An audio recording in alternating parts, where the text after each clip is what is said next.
All right, ladies and gentlemen, now we reached the fun part. What I have on the right here is a old turbo that I pulled out of my 1.4 liter Chevy Cruze Eco. What I have on the left is a brand new Stigan turbocharger that I purchased off of Amazon for $479 shipped. Pretty good, man. $479 for a freaking turbo. So now I'm going to show you all the accessories. So I'm reusing absolutely nothing from the old turbo. The old turbo is still serviceable, but I'm replacing it since the prices were a little bit low in cost.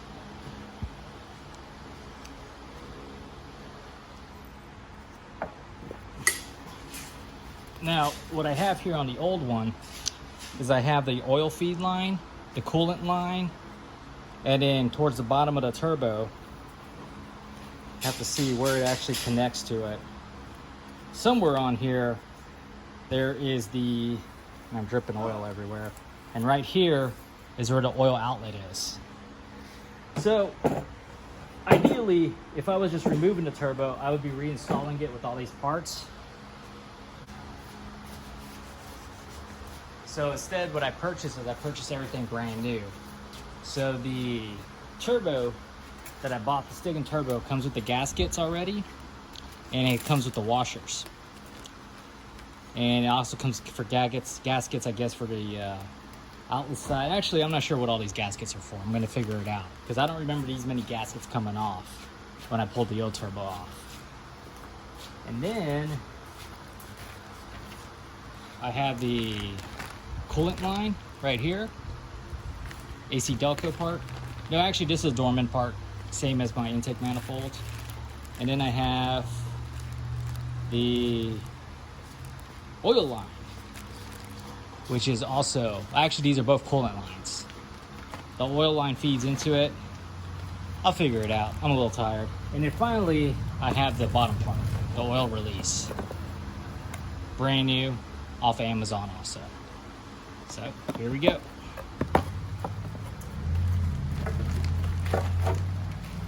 Also, for some reason, I don't know why, I also got a pair of white gloves and a syringe full of oil.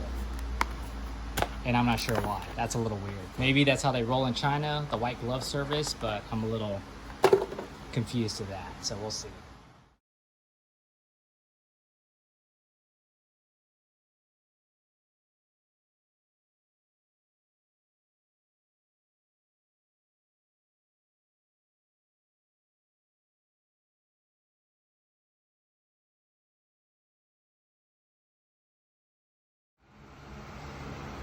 All right, ladies and gentlemen, it was a little bit of a mess here, but I went ahead and ran into a few difficulties, a few unexpected. Basically, my plan was that I was gonna use new piping on the turbo, such as this, except I didn't have the end clamp right here. I ordered the part, but this is all it came with. It didn't come with the end pipe.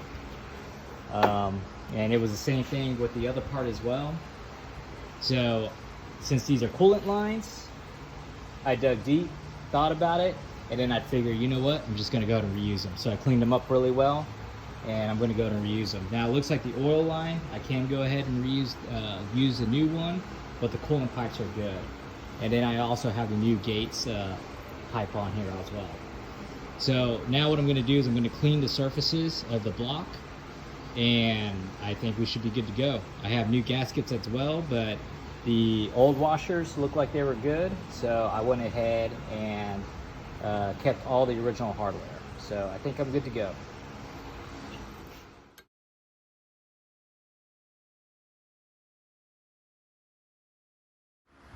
All right, ladies and gentlemen, it's story time again. So basically, I got the turbo in, and I got the plumbing approximately where it's supposed to be going.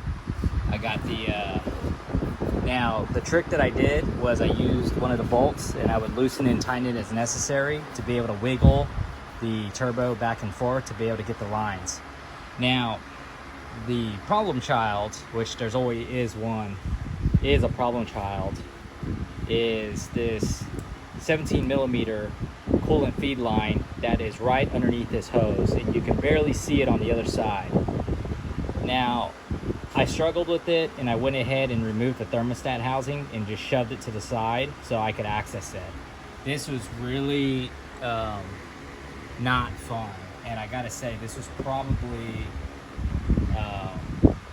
I don't want to say it's gonna be a make or break, but it's really just one shot to get it right, because once you put it all back together, we'll see. So anyway, so yeah, it's apart, and I just wanted to make this video to show you. So now what I'm going to do is I'm going to tighten it.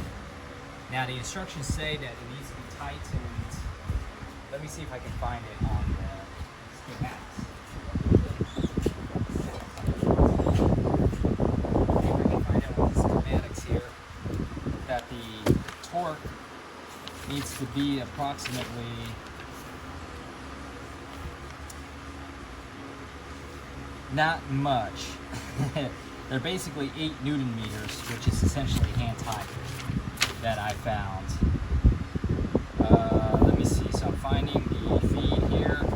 Okay, there's that feed again. This one needs to be tightened to 22 foot-pounds, so not very much at all. So I'm just going to go a little bit tighter than hand tight, and that should be good. But with the limited space, everything's really low. Everything's like in the ballpark of either 8 Newton meters or 30 Newton meters, which my torque wrenches don't even go that low. So that gives you an idea of what I'm feeling. All right, hang tight, hang in there. Now you're gonna see the joys of the torque wrench and torquing it.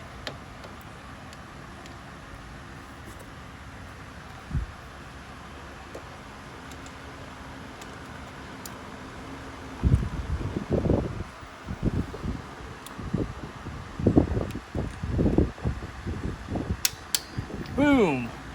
Pretty much hand tight, man. Pretty much as tight as it'll go. I mean, I don't really see how you can over tighten it. I think these GM engineers is pretty much, honestly, I think the GM engineers, they just hand tighten this stuff, or tighten it, and then they put the torque values there so people won't go crazy with the pneumatics.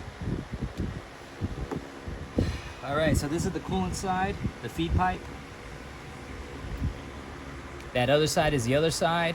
All 3 lines are installed. All I gotta do is reclamp them and then move on from there. But I think since I have everything out of the way here, I'm gonna hit it with some electrical cleaner to make sure everything's cleaned up.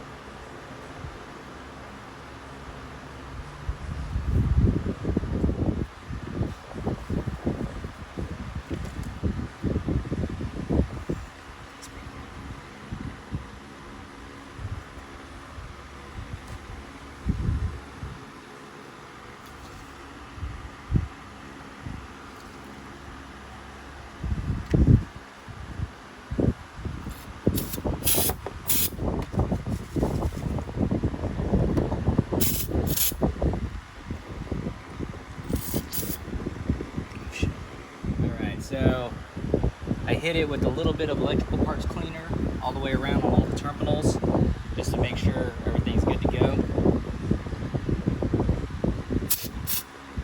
I don't want to spray the turbo too much, even though technically there should be nothing wrong with it. Okay, whatever, dude, it's done. Let's just get this shit back together.